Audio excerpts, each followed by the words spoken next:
Good morning friends. चलिए friends, अब हम स्क्रीन पर जो प्रॉब्लम है इसको सॉल्व करेंगे।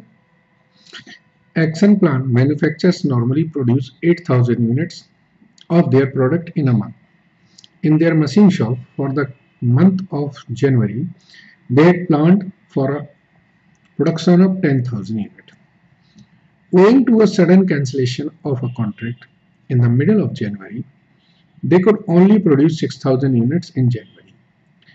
Indirect manufacturing costs are carefully planned and monitored in the machine shop, and the foreman of the shop is paid a 10% of the saving as bonus when in any month the indirect manufacturing cost incurred is less than the budgeted production value. The foreman has put in a claim that he should be paid a bonus of rupees 88.5 for the month of January. The work manager wondered how anyone can claim a bonus when the company has lost a sizable contract. The relevant figures are as under. देखिए, ये expenditures के name दिए हैं, ये expenses हैं for January, ये plan था जनवरी, no no no, ये इस तरीके से है, ये है एक्सपेंसेस फॉर नॉर्मल मंथ, ये है प्लान फॉर जनवरी, और ये एक्चुअल इन कॉस्ट इन जनवरी। ठीक है फ्रेंड्स,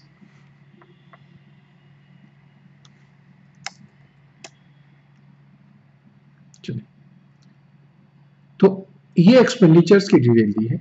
क्वेश्चन में पूछा गया, do you agree with the work manager?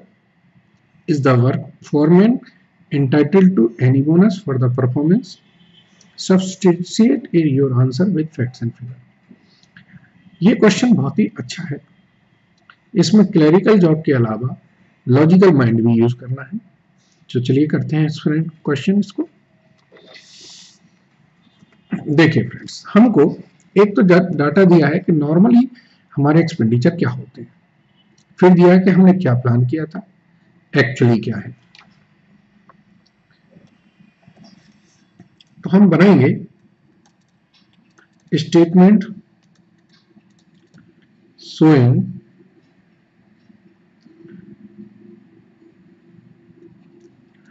Analysis of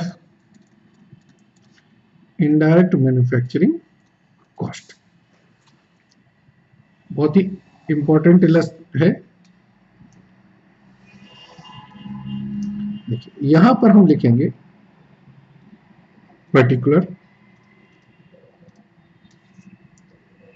फिर लिखेंगे हम यहां पर कि वो नेचर किस तरीके का है, फिर लिखेंगे हम यहां पर एक्सपेंसेस फॉर नॉर्मल मंथ,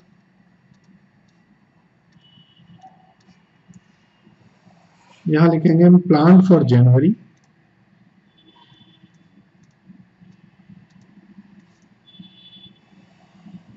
यहां लिखेंगे एक्चुअल फॉर जनवरी। ये क्वेश्चन में ही दिया है। अब इसके अलावा हम एक वैल्यूज और लिखेंगे, वो है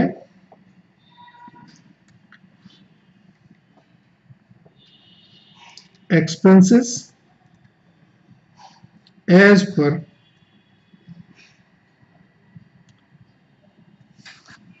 एक्सपेंसेस शुड बी,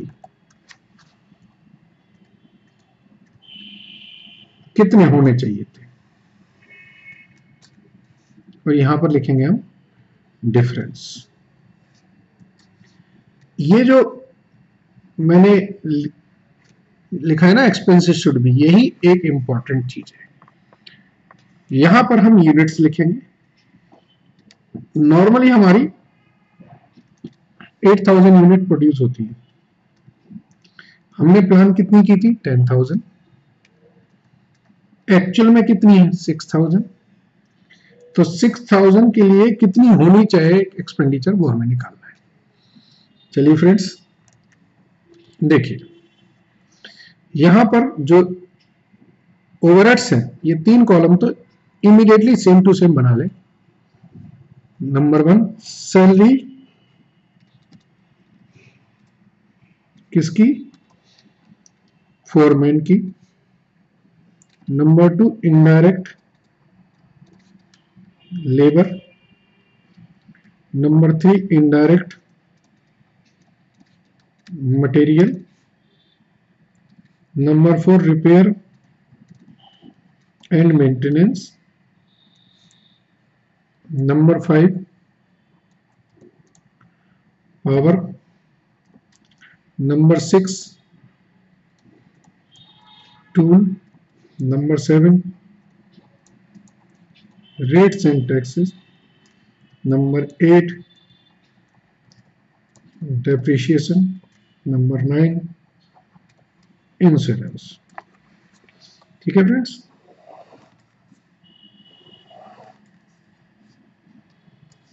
ये हमारी स्टेटमेंट बन जाएगी।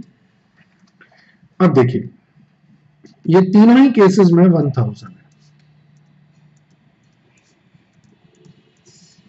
तो ये किस तरीके की नेचर की हुई, फिक्स्ड नेचर की हुई। तो एक्चुअली एक्सपेंडिचर 6000 यूनिट के लिए होने भी 1000 चाहिए थे। ठीक है फ्रेंड्स, ये देखिए ये 720 है, ये 900 है। अब यहां पर हम देखेंगे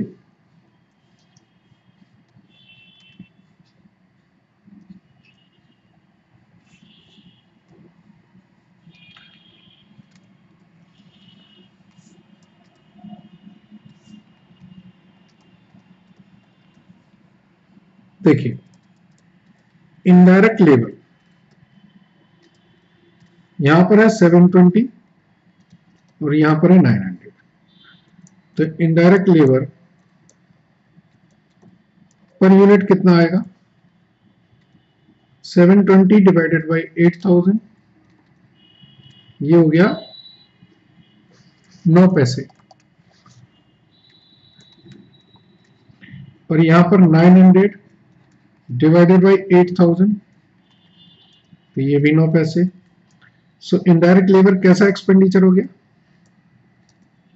ये वेरिएबल हो गया।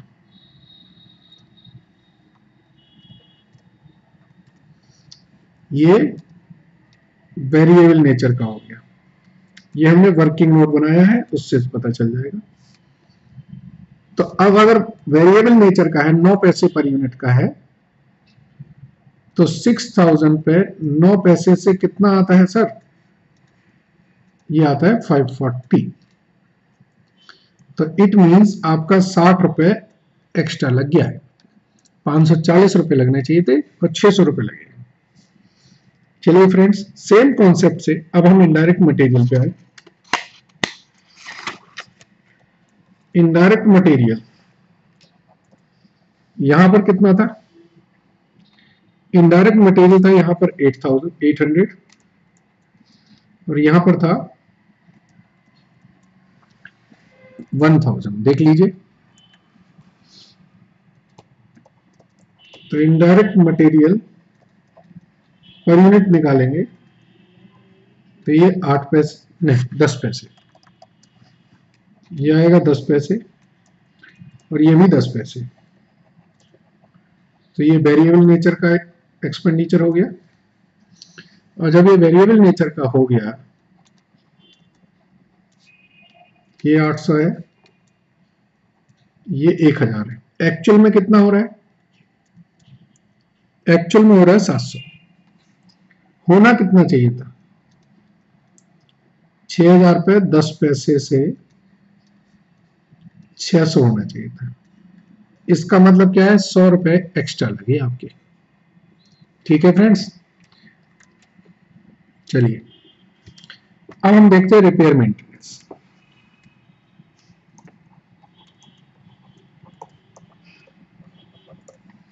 रिपेयर मेंटेनेंस में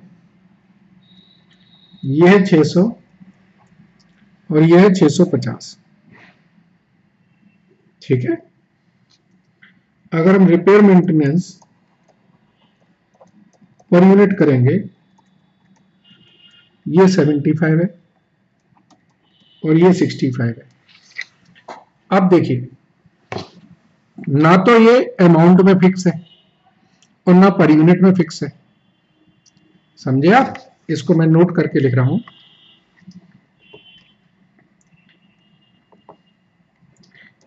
तो अब ये कैसे नेचर का हो गया? ये सेमी वेरिएबल नेचर का हो गया। और जब ये सेमी वेरिएबल नेचर का हो गया तो इसमें हम क्या करेंगे? वेरिएबल कंपोनेंट निकालेंगे। वेरिएबल कंपोनेंट क्या होता है? Change in expenses upon change in output. तो ये आया 0.025 पर यूनिट। और फिक्स कंपोनेंट क्या होगा?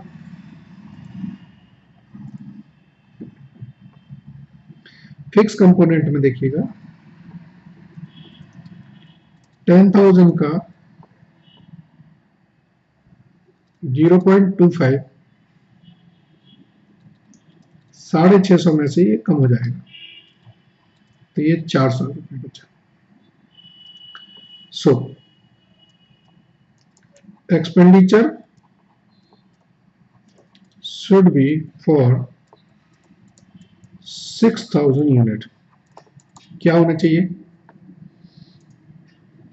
6,000 इंटू 0.025 प्लस 400, यह आया हमारा 550 रुपये। 550 होना चाहिए। चलिए प्लेस करें इसे। ये हमारा सेमी वेरिएबल नेचर का होगा। कितनी कितनी अमाउंट है जरा लिख लें। यहां है 600, ये 650। एक्चुअल में कितनी है? एक्चुअल में 600 है। होनी कितनी चाहिए? 550। वर्किंग नोट 3 देख लें तो 50 रुपए एक्स्ट्रा लग गया। सेमी वेरिएबल का कॉन्सेप्ट समझ में आया? अगर कोई एक्सपेंडिचर ना ही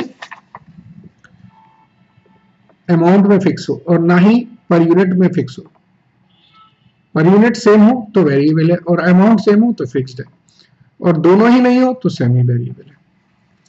अब हम बात करेंगे पावर की। पावर देखिए 800, 875, बिल्कुल सेम कॉन्सेप्ट से लगाएंगे। ये 8,000 यूनिट है और ये 10,000 यूनिट्स है। चौथा ये पावर, ये 800 है और ये 875 है। पर यूनिट में करेंगे हम तो यह है हमारा 10 पैसे, ये 800 है, और यह आया 0.0875। कैसा नेचर हो गया? सेमी वेरिएबल नेचर हो गया। तो variable component change in expenses upon change in output.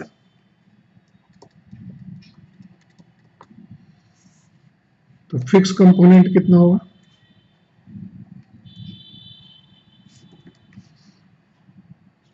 $875 minus 10,000 into 0.0375, 500 रुपए।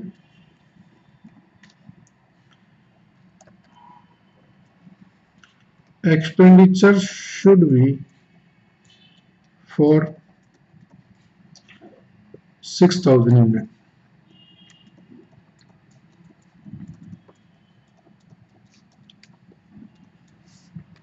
ये वैल्यू आई 725। अब देखिए हमारे पावर के खर्चे कितने थे? 740 के। ये नेचर कैसा हुआ? ये सेमी वेरिएबल नेचर का हुआ।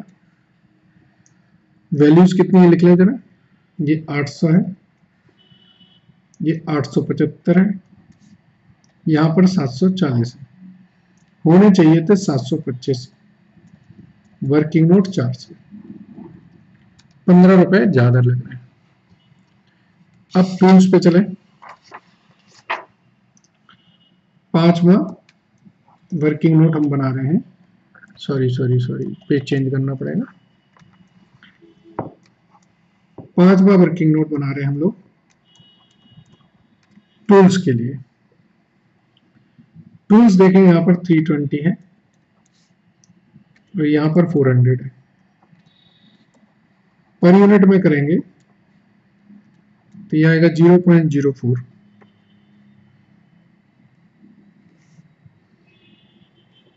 और यहां पर भी आएगा 0.04। तो ये वेरिएबल नेचर का हो गया। जब ये वेरिएबल नेचर का है तो फिर तो आपको पता है कि इसमें ज्यादा मेहनत ही नहीं करनी है। कितनी है? 320, 400, एक्चुअल में कितने हो रहे हैं? 240, एक्चुअल में हो रहे हैं 300। होने कितने चाहिए थे? 6000 का 4 पैसे से करोगे तो ये हो गए 240, तो ₹60 एक्स्ट्रा लग रहे हैं। ठीक है। अब देखिए बाकी के जो 3 आइटम है, rent, rates and tax, depreciation and insurance, ये तीनों ही सेम है हर एक एंगल से। तो ये फिक्स्ड नेचर के हो गए। जब फिक्स्ड नेचर के हैं तो इनकी वैल्यूज हर केस में सेम रहेगी।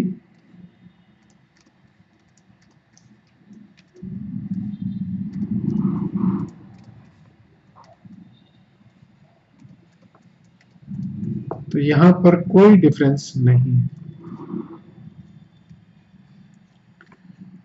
तो टोटल करेंगे, नॉर्मली 5290 होता है। 5875 का मेरा खर्चा प्लान किया था, एक्चुअल में 4990 हुए हैं। होने कितने चाहिए थे? 4705 होने चाहिए थे। इट मीन्स ₹285 आपके एक्स्ट्रा लगे हैं। क्या कहोगे भाई साहब? क्या कहोगे कि ये जो फोरमैन कह रहा है ये बेवकूफ है, ये आपको फुद्दू बना रहा है। उसको समझा बेटा कि तेरे जो खर्चे लगने थे वो 4705 लगने चाहिए थे, और ये एनालिसिस हमारे सीए साहब ने एनालाइज करके दिया है। ठीक है ना? तुम लोग भी तो सीए बनोगे, सीए में कुछ तो बनोगे। ठीक है फ्रेंड्स, तो फाइनल आंसर लिखेंगे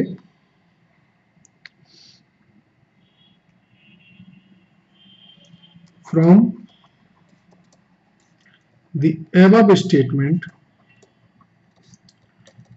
it is clearly shown that the expenditure has incurred ₹285. The expenditure should be 4075 as per the nature of expenditure. So, foreman claim is false and work manager's concerns is correct. Foreman is not entitled for any bonus. किसी bonus के लिए entitled नहीं है friends. Thank you very much.